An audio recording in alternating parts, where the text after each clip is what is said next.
இப்போ மாமன்னு பார்த்துருப்பீங்க, அது ஒரு மாதிரியான டிசைனில் பண்ண படம். இப்படியே பண்ணிட்டு இருக்கும்போது இப்படி மாமன்னன் வந்ததுனால எனக்கு இன்னொரு கதை வந்து எனக்கு ஒருத்தர் சொன்னாங்க, இந்த படத்துடைய ரைட்டர் கிருஷ்ணமூர்த்தி. அவர் சொல்லும்போது ரொம்ப நேரம் புரியல எனக்கு. அவரை திரும்பி துருவ இன்னும் மறுபடியும் சொல்லுங்கள், இன்னொரு சொல்லுங்கன்னா அந்த கதைக்குள்ளே என்னால் போகவே முடியல.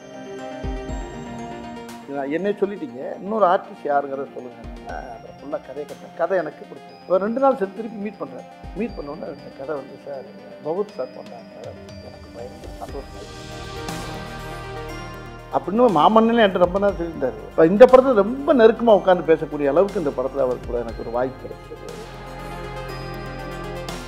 அந்த படத்துக்குள்ளே போகிறப்ப ஒரு மலையாள சினிமாக்குள்ளே போய் நடிச்சு வந்த மாதிரியும் இருக்கு எனக்கு. ஆனால் தமிழ் படம் தான். அவங்க என்ன தமிழ் வந்து எடுத்துட்டு மலையாளத்துக்கு போகுது. இப்போ அவங்க அந்த கதையுடைய போக்கு அது என்ன பார்த்தா அது ஆக்சுவலாக இருக்குது. அந்த லொக்கேஷனுக்கு போனப்போ எல்லாம் நான் கேரளா போய்ட்டு வர மாதிரியே இருக்கும். நான் அவர் படம் ரொம்ப அதிகமாக கொஞ்சம் கம்மியாக தான் பார்த்தேன். ஆனால் என்ன அவர் படிப்படியாக பார்த்துட்டேன். ஒவ்வொரு படத்தையும் பார்த்து அந்த காமெடி அவர் சொல்லி சிரிப்பார்.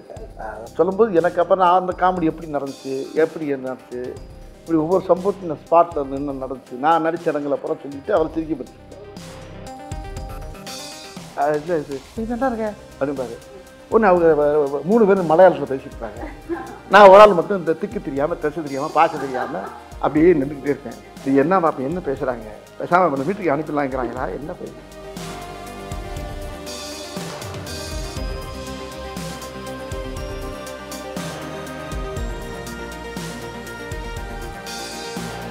வணக்கம் சார். வணக்கம். எப்படி இருக்கீங்க? நல்லா இருக்கேன்ப்பா, நல்லா இருக்கு. ரொம்ப சந்தோஷமா இருக்கு உங்களை பார்த்ததும், இன்டர்வியூ பண்றதும். பட் அதுக்கு மேல ரொம்ப இமோஷனலா இருக்கு அப்படின்னு தான் வந்து சொல்லணும் சார். ஏன் அப்படின்னா என்னோட வாழ்க்கையில ஒவ்வொரு நாளுமே உங்களை கடந்து போகவே போகாது. ஏன்னு கேளுங்க. ஏன் அப்படின்னா ஏதாவது ரொம்ப கஷ்டம் இருங்க, ஏன்னு கேட்டுக்கிறேன். ஏன் அப்படின்னா ஏதாவது ரொம்ப கஷ்டமா இருந்தாலும் ஃபர்ஸ்ட் எடுத்து உங்களோட காமெடி சீன்ஸ் பார்ப்பேன். மனசு அப்படியே கொஞ்சம் எதமா வந்துட்டு இருக்கு. போன் எடுத்து யாருக்கிட்டையும் சேட் பண்ணாலும் நாங்க யூஸ் பண்ற ஜிஃப் ஸ்டிக்கரும் உங்களோடது தான். எந்த மீம்ஸ்னாலும் அதுலயும் நீங்க இருப்பீங்க. யாருக்கிட்டையும் போன் பேசினாலும் டயலாகும் உங்களோட தான் சார் வருது. ஸோ எங்களோட ஒவ்வொரு நாளுமே நீங்க எங்க கூட எப்பவுமே இருக்கீங்க. ரொம்ப சந்தோஷமா இருக்கிறதுக்கான காரணமும் நீங்க தான் சார். சந்தோஷம். எனக்கு மட்டும் கிடையாது, நிறைய பேருக்கு இந்த மாதிரி வந்துட்டு இருக்கும். ஆமால பாருங்க, எல்லாருக்குமே அப்படிதான் இருக்கு. அதுக்கு ரொம்ப ரொம்ப பெரிய நன்றிகள். தேங்க்யூ டியா. ஓகே. ஸோ இப்போ வந்துட்டு மாரிசன் படத்துக்காக நிறைய விஷயங்கள் நம்ம வந்து உங்ககிட்ட பேச போறோம் sir. First of all trailer வந்து பார்த்தேன். இது வரைக்குமே வடிவேல் சார் பார்க்காத ஒரு சாயல்ல வந்துட்டு நீங்க நடிச்சிருக்கீங்க. ரொம்ப சீரியஸான, ரொம்ப இன்டென்ஸான ஒரு ரோல் வந்து பண்ணியிருக்கீங்க. இந்த படத்தை நீங்க சூஸ் பண்றதுக்கான காரணம் என்ன?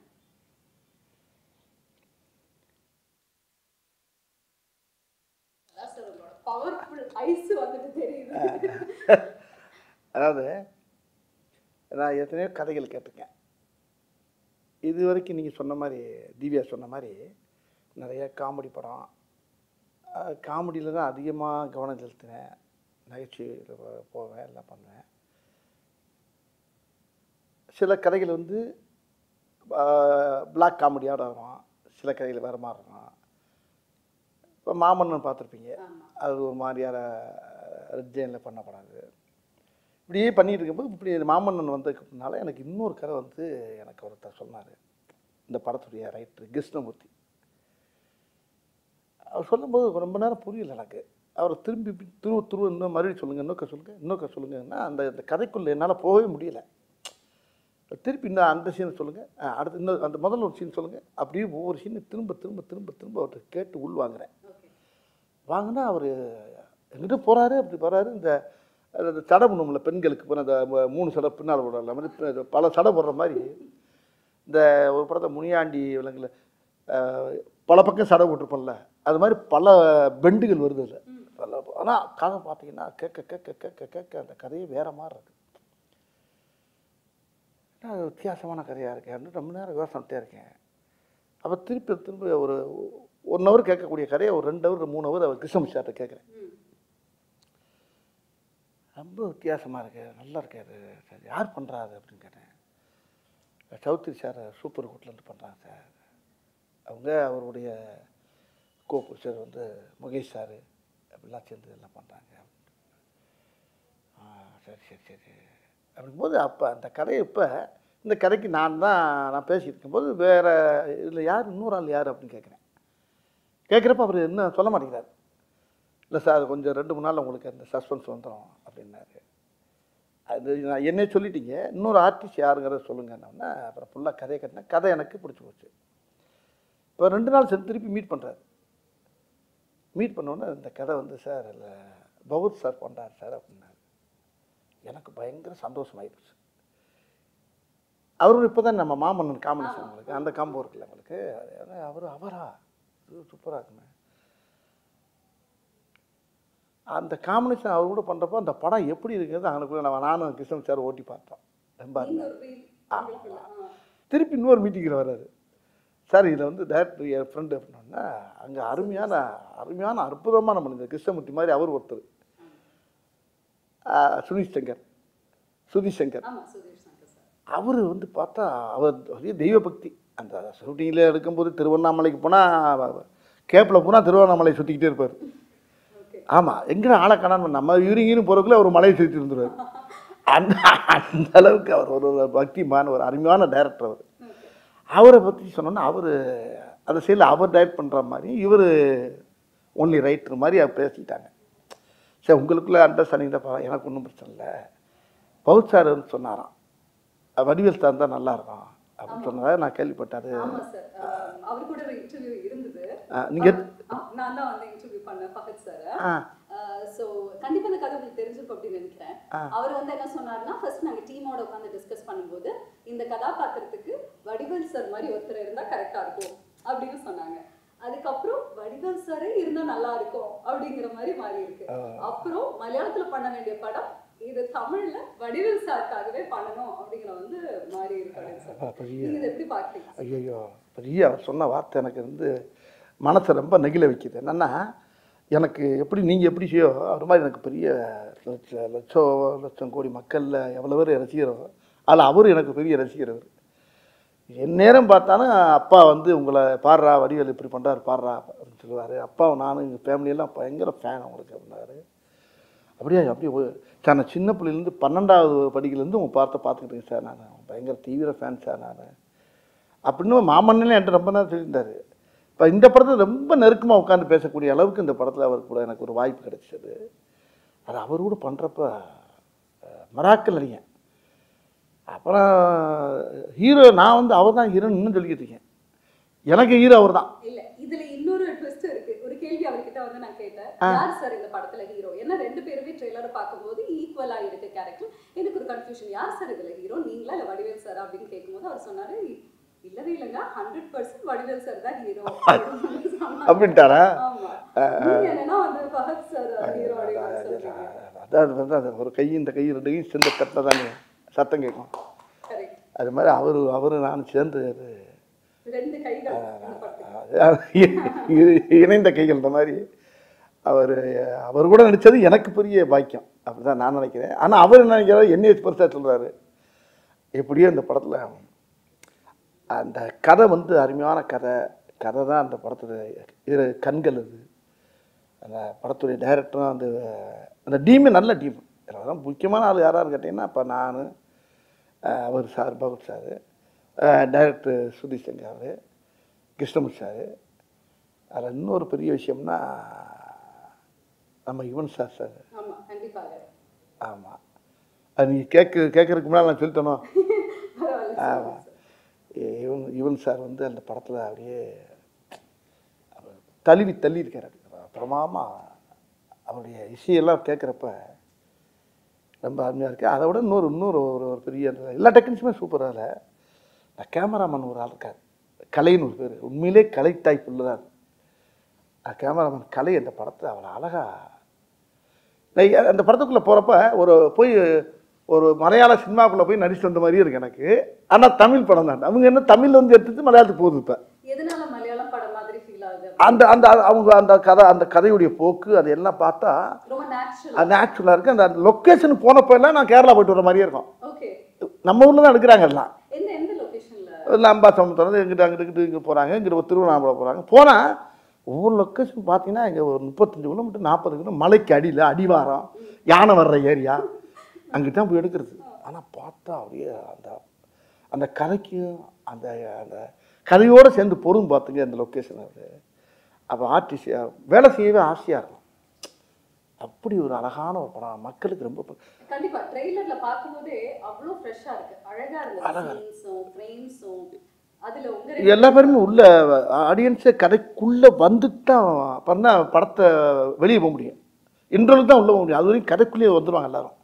ஓகே. அப்படி அந்த கதை, அந்த ஈர்ப்பு, அது எனக்கே ஒரு பெரிய வாழ்க்கையில் கிடைச்ச ஒரு புது அனுபவமாக இருக்கு எனக்கு. Super sir. சரி, இந்த கதை இந்த வடிவில் நான் பார்த்தது இல்லை. ஆமாவா? நான் ஃபஸ்ட்டு வந்தோன்னே எனக்கு இந்த கதையை கட்டு சரி என்ன இது காஸ்டியூம் சார் அப்படின்னேன். அப்போ கிருஷ்ணமூர்த்தி சார் தான் வந்தார், ரைட்ரு. வந்து ஒரு சில்லு எடுத்தார். ஒரு ஃபேன் செட்டு போட்டு இன் பண்ணி நிற்கிறேன். இந்த இதுதான் ஒரு சில்லு போட்டு நிற்கிறேன். எனக்கு இந்த ஒரு சில்லு போதும் சார் அப்படின்னாரு. என்ன சார் நிறையா எடுப்பாங்களேண்ணா? ஒன்று இதான் சார். ஓகே சார் அப்படின்ட்டாரு. இல்லை இன்னொரு 10-20 எடுங்க, வேறு மாதிரி எடுப்பா. என் மைண்டு மாறிடுச்சு சார், இதுதான் அப்படின்னாரு. இப்போ இந்த கெட்டப்பில் என்ன பார்க்குறாரு. அப்போ நான் என்ன பார்க்குறேன், மாமன்னனுக்கும் இதுக்கு ரொம்ப சேஞ்சு கிடைக்கல உங்களுக்கு. அது ஃபுல்லாக வேட் ஷர்ட்டோட வருது. இது ஒரு ஃபேன் போட்டு ஒரு இன் பண்ணி ஒரு பேக்கோடு இருக்கார். பட் இவர் கேரக்டர், அவர் கேரக்டர்னு பார்க்குறப்ப எனக்கே ஒரு புதுசாக இருந்துச்சு. ஒரு வித்தியாசமான ஸ்டைல்ல நான் முதல்ல சொன்ன மாதிரி உங்களுக்கும் ஒரு டிஃபரெண்டான எக்ஸ்பீரியன்ஸ், உங்களுக்கும் அந்த மாதிரி தான் இருந்திருக்கு. ஆமாம்மா, நானே ஆடியன்ஸ் என்ன படம் பார்க்கல, நான் நடிக்கும்போது அந்த ட்ரெயிலரை பார்க்கும்போது எனக்கே என்ன கேட்டாங்க, ட்ரெயிலர் பார்த்தீங்களா சார், எனக்கு சார் என்ன கண்ணை கட்டுறது என்ன புரியல, வித்தியாசமாக இருக்குது அப்படின்றது ரொம்ப பெருமையாக இருந்துச்சு எனக்கு. ஓகே. இந்த கதை வந்து நீங்கள் கேட்கும் பொழுது எந்த விஷயம் அப்போ கண்டிப்பாக இந்த கதைக்கு ஆக்டாக இருக்கேன், நான் இதை கண்டிப்பாக பண்ணணும் அப்படின்னு எந்த பாயிண்ட்ல உங்களுக்கு தோணுச்சு சார்? ரொம்ப அருமையான கேள்வி இது. இந்த கேள்வி தான் இந்த பேட்டியிலே ரொம்ப முக்கியமான கேள்வின்னு நினைக்கிறேன். இது எப்படின்னா, இன்னைக்கு இருக்க காலகட்டம், இந்த இந்த நிகழ்காலங்கள் இன்றைக்கி இருக்க, நம்ம இதுக்கு முன்னால் இருக்கிறது வேறு மாதிரி இருந்துச்சு, நம்ம வேறு மாதிரி பண்ணோங்கிறதெல்லாம் வர விஷயம். இன்றைக்கி காலங்களில் இன்றைக்கி இருக்க இளைஞர்கள் மத்தியில் இன்றைக்கி நிறையா இன்றைக்கி வந்து இந்த இந்த இந்த கதை ரொம்ப ஒரு சமூக விழிப்புணர்வை ஏற்றக்கூடிய சொல்கிற அளவுக்கு இந்த கதையில் அந்த திரைக்கதை அமைஞ்சிருக்க முடியும். ஆமாம், பொதுவாகவே இப்போ நானும் ஹீரோ கிடையாது, யாரும் கிடையாது கூட வச்சுக்கோங்க, இந்த கதை தான் ஹீரோ. அவ்வளோ அற்புதமான விஷயத்த டைரக்டரும் கதாசிரியர் இந்த படத்தை ரொம்ப அருமையாக இயக்கியிருக்காங்க. ரொம்ப முக்கியமான விஷயம் என்னென்னா, மக்கள் இந்த படத்தை பார்க்குறப்ப ஒரு ரொம்ப பேருக்கு ஒரு பெரிய விழிப்புணர்வாக இருக்கும். அது ஒன்று. இதில் நடிச்சிருக்க ஆர்டிஸ்ட் அத்தனை பேருமே இந்த கதையோடு நல்லா பின்னி பிணைஞ்சிட்டாங்க. எல்லா பேருமே. இதில் பவுட் சார் கிடச்சது வந்து இந்த படத்துக்கு அது இன்னும் மெருகேற்றி இருக்குது. அதுதான் இன்னொன்று அந்த இப்போ இந்த ட்ரெய்லரை பார்த்து எல்லோரும் ஆளுக்கு ஒரு கதை எழுதுகிறாங்க, ஒவ்வொரு கதையாக எழுதிட்டு வர்றாங்க. இப்போ அந்த கதையில் 4-5 கதை எங்களுக்கு கிடச்சிருக்கு. அதே டைரக்டர் ஆட்டையை போட்டு பண்ணலாம்னு இருக்கார். ஆமாம், இல்லை அவங்க சொன்னது அது புதுசாக இருக்குது, அது ரொம்ப இன்ட்ரெஸ்டிங்காக இருக்குது. ட்ரெய்லரை வச்சு அவங்க ஒரு கதை சொல்லிட்டு இருக்காங்க. இது நல்லா இருக்கே, இது அது இது அதோட இது ஒரு ஒவ்வொன்றும் ஒரு மாதிரியாக இருக்குது. ஆனால் அந்த கதையில் இருக்க விஷயங்கள் வந்து மக்களுக்கு ரொம்ப படமாக நீங்கள் பார்க்குறப்ப அந்த ஆடியன்ஸ் எந்திரிச்சு கை தட்டுற அளவுக்கு அந்த படம் அந்த இயக்கியிருக்காங்க. ஆமாம், பொறுத்து வந்து பார்க்கணும். ஓகே, நீங்க இந்த படத்துல நடிச்ச நடிகர்கள் பத்தி சொன்னீங்க. முக்கியமா நம்ம கோவை சரளமாவும் வந்து நடிச்சிருக்காங்க. உங்களோட காம்பினேஷன் பல வருடங்கள் கழிச்சு ஸ்கிரீன்ல பார்க்குறேன். அவங்க கூட சேர்ந்து இல்லைனாலுமே இந்த படத்துல அவங்க ஒரு வித்தியாசமான கேரக்டர் அவங்க பண்ணியிருக்காங்க. ரொம்ப சீரியஸாக பண்ணியிருக்காங்க. அவங்க ரொம்ப நல்லா பண்ணியிருக்காங்க. அவங்க சும்மாவே அவங்க வந்து பிறவி ஆர்டிஸ்ட். அவங்கள சொல்லவா வேணும் உங்களுக்கு. அவங்க எந்த கேரக்டர் கொடுத்தாலும் அசத்திட்டு போகிறாங்க. அதை தமிழ் சினிமாவில் அவங்க இன்னொரு மனோரமா மாதிரி வச்சுக்கோங்களேன். அவங்க இந்த படத்தில் வேற மாதிரி அவங்க பண்ணியிருப்பாங்க. சூப்பர். ரொம்ப வருடங்கள் கழிச்சு நீங்கள் இந்த படத்தில் நடிக்கும்போது அனுபவம் எப்படி இருந்தது சார் அம்மா கூட? அவங்களுக்கு எனக்கு அதிகமாக காம்பினேஷன் வராது. அப்படி இருந்தாலும் ஒரு சில இடத்துல காம்பினேஷன் இருப்போம். அவங்க ஒரு போலீஸ் ஆஃபீஸராக வராங்க, அது வேற மாதிரி இருக்காது. சரி, இந்த கதாபாத்திரத்துக்கு டெஃபினட்டாக ஒரு டிஃப்ரெண்ட்டான லுக் உங்களுக்கு வந்துட்டு இருக்கு. பட் நீங்கள் எப்படியெல்லாம் வந்து ட்ரெயின் எடுத்தீங்க சார்? ஏதாவது ட்ரைனிங்கோ இல்லை இதுக்கு வந்து நீங்கள் ஏதாவது ஸ்பெஷலாக ரிஹர்சல்ஸோ அந்த மாதிரி ஏதாவது? இல்லை இல்லை இல்லை இல்லை இல்லை அந்த கதையை நல்லா உள்வாங்கினேன். ஒரு தடவைக்கு 100 தடவை உள்வாங்கினேன். வாங்கி அந்த கதாபாத்திரத்தை வந்து உள்வாங்கும் போது எனக்கு அதான் சொல்லலை, படம் ரிலீஸுக்கு முன்னால் இன்னும் இந்த கேள்விக்கெல்லாம் சரியான விட கொடுப்பேன் நான். என்ன இது முடிஞ்சதுக்கு அப்புறமா நீங்க எல்லாத்தையும் வந்து சொல்லியிருந்திருப்பீங்க. கொஞ்சம் யோசனை பண்ண வேண்டியா இருக்கு. ரொம்ப அதை நிறையா உள்வாங்கும்போது இந்த கதை இன்னைக்கு சமுதாயத்துக்கு தேவைப்படுது. சொல்லணும், இந்த கதையை சொல்லி ஆகணும். அதுக்கு என்னை தேர்ந்தெடுத்தது வந்து பகவத் சாருங்கும் போது ரொம்ப பயங்கர ஆச்சரியமாக இருக்கு எனக்கு. இல்ல மாமன்னன் படம் அப்போ கூட மாரி செல்வராஜ் சாரும் அண்ட் உதய் சாரும் வந்து சொல்லியிருந்தாங்க, என்னதான் வந்துட்டு எல்லாருமே இருந்தாலும் ஃபஹத் சாருக்கு வந்து செட்டில் சரி எப்பவுமே வந்து வடிவேல் சார் மேலே அவ்வளோ ஒரு பிரியம். சீக்கிரமா வந்து அவர் கூட போய் உட்காந்து பேசுவாங்க, நிறைய விஷயங்கள் உட்காந்து பேசிட்டு இருப்பாங்க அப்படின்னு எல்லாம் வந்து சொன்னாங்க. என்ன மாதிரி விஷயங்கள் வந்து நீங்க அவ்வளோ டிஸ்கஸ் பண்ணுவீங்க? அண்ட் உண்மையாலுமே அவருக்கு உங்க மேல அவ்வளோ பிரியம், பட் எந்த அளவுக்கு உங்களை அந்த ஒவ்வொரு சீனையும் அவர் சொல்லுவார் என்கிட்ட. நான் நடித்த சீனை பூரா அவர் சொல்லி காட்டுவார் எனக்கு. ஓகே. நான் அவர் படம் ரொம்ப அதிகமாக கொஞ்சம் கம்மியாக தான் பார்த்துருப்பேன். ஆனால் என்ன அவர் படிப்படியாக பார்த்துருக்காரு. ஒவ்வொரு படத்தையும் பார்த்து அந்த காமெடி அவர் சொல்லி சொல்லி சிரிப்பார் என்கிட்ட.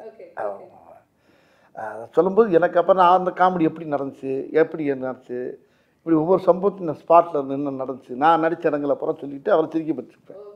ஆமாம், அது எத்தனை தடவை பார்த்தாலும் அவர்கிட்ட நிறையா இன்னும் சொல்லிக்கிட்டே இருப்பேன். அவரும் சிரிச்சுக்கிட்டே இருப்பார், அவர் கைத்தட்டி சிரிச்சுக்கிட்டு இருப்பார். அந்த மாதிரி மாரிசன் படத்தோடைய ஷூட்டிங் ஸ்பாட்ல ஏதாவது இன்ட்ரெஸ்டிங்கான சம்பவங்கள் நடந்திருக்கா சார்? இந்த படத்துலையா? அது நிறையா நடந்திருக்குது. நிறையா ஏகப்பட்ட காமெடி நடக்கும். இப்போ நானே அவருக்கு ஏதாவது சொல்லுவேன்ல, அவர் சொன்னோன்னே டக்குன்னு இவர் வந்து சார் இந்த இடத்துல இது வச்சா நல்லா இருக்குமா அப்படின்னா டக்குன்னு அவர் டக்குன்னு அவரை பார்ப்பார். கிருஷ்ணமூர்த்தியை ரைட்ரு ஒன்று ரைட்ரு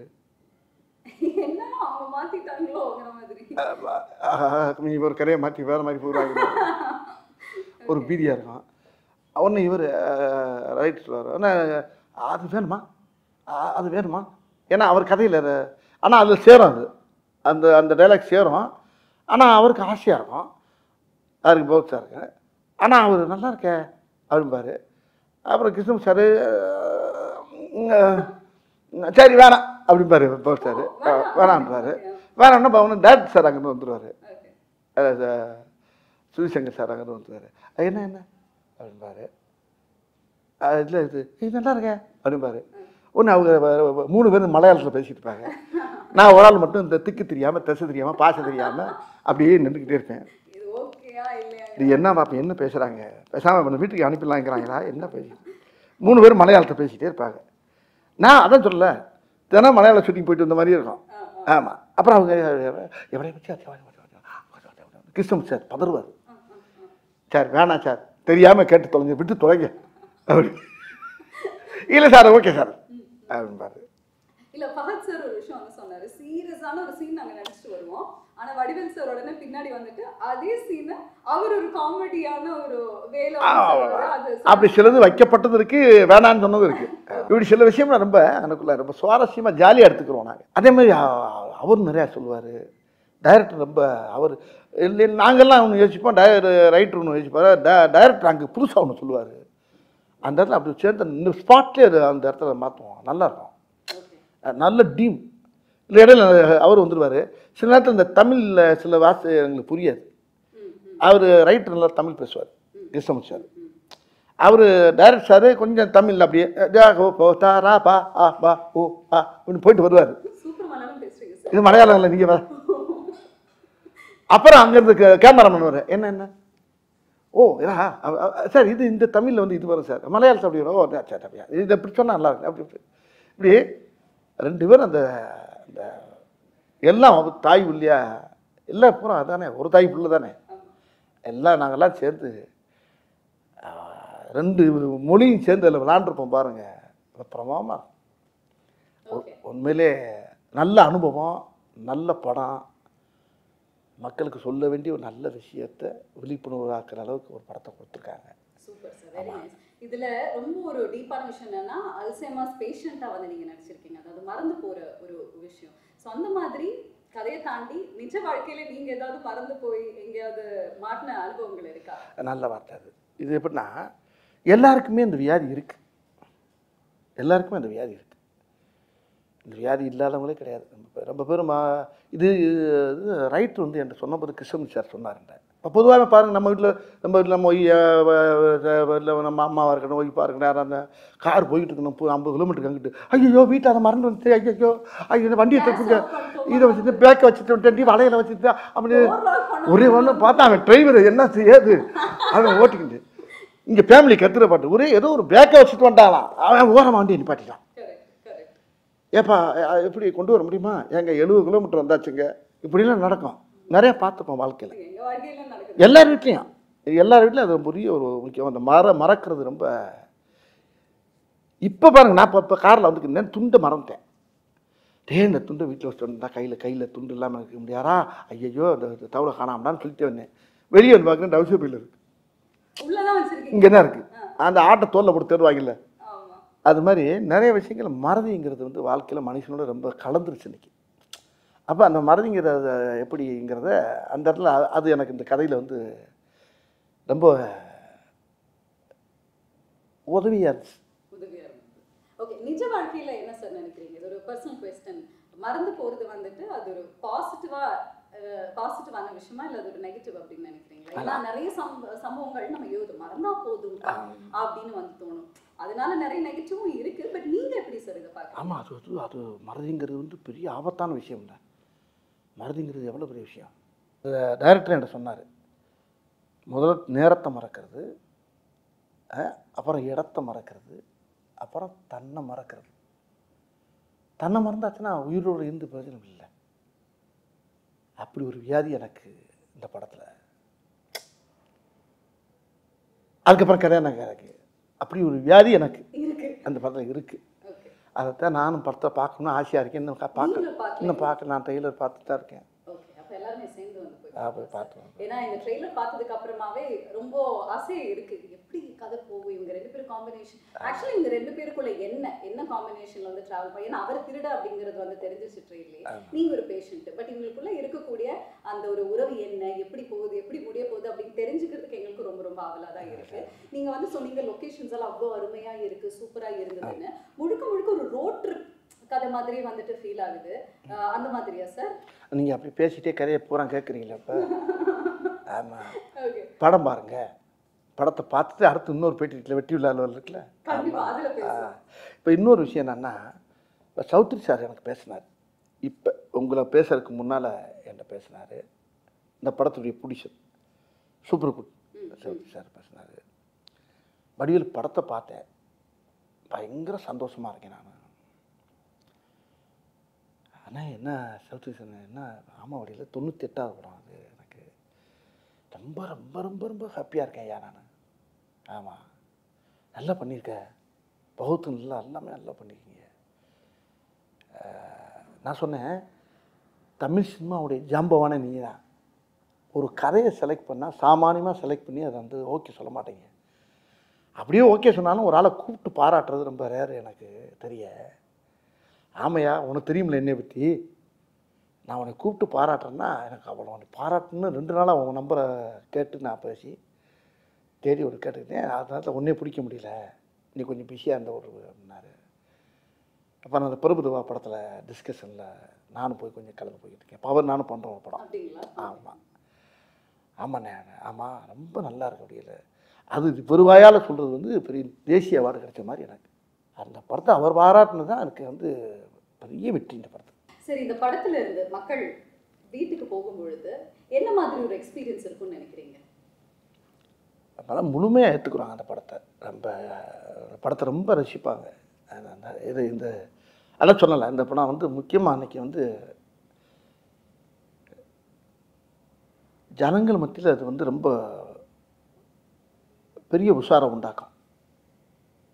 ஜனங்கள் மத்தியில் ஒரு விழிப்புணர்வு வரும், பெரிய உஷாரம் உண்டாக்கும். பெரிய ஒரு மாதிரியான ஒரு படம் அது. காத்திருப்போம். அண்ட் உங்களுக்கு மாரிசன் படம் எந்த அளவுக்கு ஸ்பெஷல்? மாரிசன்ற டைட்டில் எனக்கு ரொம்ப வித்தியாசமாக இருந்துச்சு. நான் டைட்டில் என்ன வச்சுருங்கப்ப அப்போ டைரக்டர் விமர்சன் சொன்னாங்க மாரிசன். மாரிசன்கிறது மீனிங் என்னன்னு கேட்டேன் நான். அதுக்கு மீனிங் சொன்னார். அதுவும் அந்த ராமாயணத்தில் வந்து அந்த சீதையை கடத்தும் போது மானா மாறி உள்ளே போகும்ல, அந்த கேரக்டர், அது பேர் தான் மாரிசன்னார். இதெல்லாம் எனக்கு தெரியாது, நான் ராமாயணம்லாம் படிக்கலாமா. அவர் சொன்னார் அந்த அந்த டைட்டிலுக்கு இந்த கதைக்கு என்னங்க போனால் அந்த டைட்டிலை வச்சு கதை கேட்டேன் நான். அப்போ நீ கேட்ட கேள்வி என்ன அதானே கேட்டீங்க? இப்போ நீங்கள் கேட்டது இந்த அதான் அந்த டைட்டிலுக்கு ஏற்ற இந்த கதை வந்து ரொம்ப ஆப்டாக இருந்துச்சு. அந்த கதை அது என்னை ரொம்ப பாதிச்சிருக்கு இந்த படம். எனக்கு ரொம்ப பிடிச்ச கதை. ரொம்ப என் வாழ்க்கையிலே இது ஒரு பெரிய வரலாறு மாதிரி இருக்குன்னு நினச்சிங்களேன். எனக்கு இது பெரிய ஒரு பெரிய மைல்கல். இது எத்தனையோ படம் பண்ணிக்கேன், வரிசையாக பண்ணிகிட்டே வந்திருக்கேன். ஒவ்வொரு படத்தில் இப்போ புலிகேஷ் பண்ணியிருக்கேன், அது ஒரு பெரிய படம். மாமன்னுக்கு அப்புறம் நீங்கள் ஜம்ப் பண்ணி வந்த மாரிசன். இப்போ என்ன கேட்டால் இப்போ ஒவ்வொரு படமும் இப்போ எனக்கு எல்லாமே கலந்து வருது. இப்போ ஒரு கேரக்டர் ரோல் வருது. நல்ல இப்போ சுந்தர்ஜி படம் பண்ணோம்ல, யங்கர்ஸு, அது ஒரு நல்ல காமெடி படம். அது இப்படி ஒன்றும் மாறி ஒரு கதையை பூரா செலக்ட் பண்ணி தான் பண்ணிட்டு வரேன் நான். அந்த செலெக்ஷனில் இந்த கதை எனக்கு கிடைச்ச பெரிய பாக்கியம்னு நினைக்கிறேன். கண்டிப்பாக சார். ஏன்னா இப்படி ஒரு கதாபாத்திரத்தில் உங்களை பார்த்தது கிடையாது. அது அவர் கூட அவர் காம்பினேஷனில் கிடைச்சது இன்னும் எனக்கு ரொம்ப சந்தோஷமா இருக்கு. அதுவும் சௌத்ரி சாருடைய தயாரிப்பில் அது நம்மளுக்கு கிடைச்சது. அந்த டீம் அவரும் பெரிய ரொம்ப சூப்பரான காம்பினேஷன் சார். ஏன்னா சுதீஷ் சார் டைரக்ஷன்ல, கிருஷ்ணமூர்த்தி சாரோடைய ரைட்டிங்ல, அண்ட் ஃபஹத் ஃபாசில் சார் கூட நீங்க இணைந்து நடிச்சிருக்க இந்த காம்பினேஷன் பார்க்கறதுக்கு ரொம்பவே அவளோட வெயிட் பண்ணிட்டு இருக்கோம். ஸோ படத்தை பார்த்ததுக்கு அப்புறமா இன்னும் நிறைய விஷயங்கள் உங்ககிட்ட பேசலாம். நன்றி, தேங்க்யூ வெரி மச் சார்.